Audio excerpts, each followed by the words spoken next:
Chers auditeurs, bienvenue dans l'univers de l'utilitarisme, une œuvre majeure de John Stuart Mill, qui pose les fondations d'une philosophie visant à maximiser le bonheur et à minimiser la souffrance.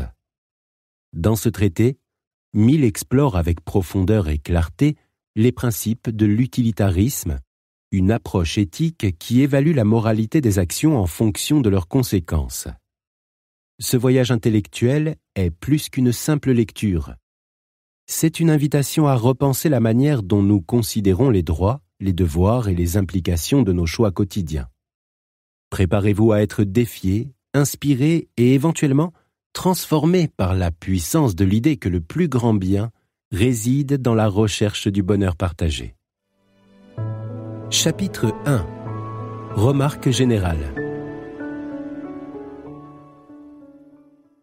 Il y a peu de circonstances parmi celles qui caractérisent l'état actuel de la connaissance humaine, aussi surprenantes que ce que l'on aurait pu attendre, ou aussi significatives de l'état arriéré dans lequel la spéculation sur les sujets les plus importants persiste encore, que le peu de progrès réalisés dans la résolution de la controverse concernant le critère du bien et du mal.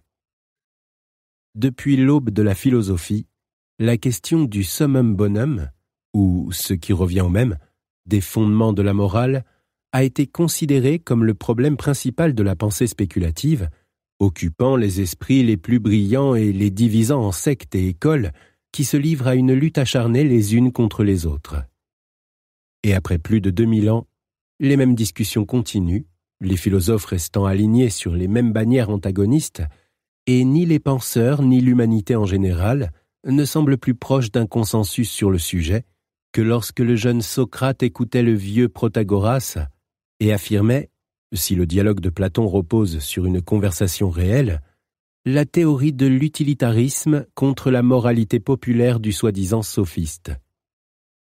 Il est vrai que des confusions et incertitudes similaires, et parfois des discordances similaires, existent concernant les principes premiers de toutes les sciences, y compris celle qui est considérée comme la plus certaine, les mathématiques.